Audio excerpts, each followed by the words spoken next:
個思想更加連結嘅話，你有冇咩心得㗎？舉個例子啦，有一次幫一個博地產公司排一個樓盤廣告，咁當時到咗嗰度之後咧，就覺得佢嘅晚裝同埋裝得非常之有花嘅感覺。咁我就諗，如果我只係簡單咁將呢度冷冰冰嘅房整完翻去咧，就感覺唔到佢真正嘅溫度。但係如果有人喺呢度生活，留低同埋生活嘅痕跡，咁樣嘅方式係咪仲係咧？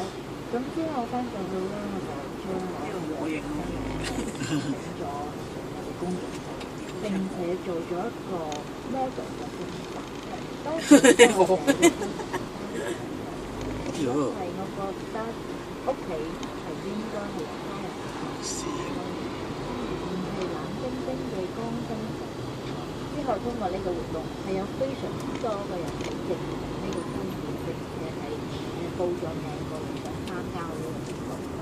咁呢個已經係為咗呢個企業做嘅第一輪嘅推廣。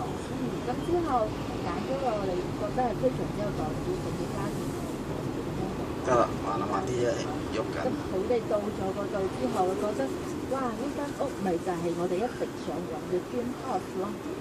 哇！一家四口喺嗰度悠哉悠哉嘅生活啦，媽咪就入咗卧室，好溫馨咁整理嗰啲葡萄，咁小朋友啦坐喺沙發上嬉戲啦，係啊，食水果啦，同爸爸。阿媽去街坊會嗰度前面間餐廳好啦，知啊？呢間屋企係。即係今晚先去。呢個咪就係我想表達家庭模樣嘅樣子咯。咁我就用咗一日時間影低咗一家四口係嗰間洋板間生活嘅相啦，之後再做咗一次微信嘅推廣，令到我好驚訝嘅係，佢係真係非常之中意嘅做咗。咁我哋嘅拍攝對象當日就落咗訂上嚟。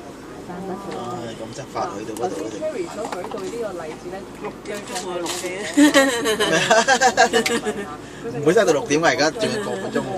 再加啲人性化貼心嘅一啲社區活動啦，可以令到更多嘅人能夠明白到，原來商業活動唔係淨係廣告㗎，可能更加多嘅真係為大眾所服務嘅。係啊，因為大家其實買樓其實咪就係有一個安居之所，安居之所其實最後容易放低我哋心嘅地方其實係家咯。而且咧，有咗小家之後咧，都會有我哋嘅大家啦，就係我哋國家嚇。話唔定咧，呢種嘅思維咧，真係可以發散開去，變成一種咧拉動內需啦，可以振興我哋國家經濟嘅一種諗法嚟嘅喎。係啊。合眾中國，精彩故事。珠江經濟台5億元策劃，高偉傑策劃。4月30號全天滾動播出，向勞動者致敬。弘揚毛主席，弘揚毛主席，以勞動托起中國夢。嗱，其實咧同 Cherry 傾咗咁耐咧，我覺得咧你都係一個非常之適合做主持人嘅一位好有 potential 嘅女仔嚟嘅喎。因為咧你嚟到直播室裏面咧一啲都唔緊張啊，而且仲越聽越有滋有味啦。仲可以將你嘅生活啊或者工作裏面各種嘅感悟啦，係帶俾大家。就連嗰本彩旁邊咧都俾你感染到，好犀利啊！唔會，主要係你帶得好。咁嗱，其實咧喺節目嘅尾聲啦嚇，咁我哋做主持人咧有一個基本功嘅，就係都要學識一下夾歌啊。咁我知道咧，今日嚟嘅直播室咧都好想一憑歌寄意，送翻隻歌俾你一個好特別嘅朋友喎。係啊，有一個朋友咧啱好5月6號結婚，我哋係同10幾年嘅朋友啦。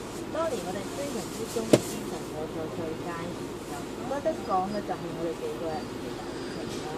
因為無論我開心定係唔開心，永遠都有呢班朋友喺後邊支持我。當我做出啲成績嘅時候，佢哋會俾我肯定，佢哋會俾我打氣，坐啲嗰啲大車車啊嗰啲方向。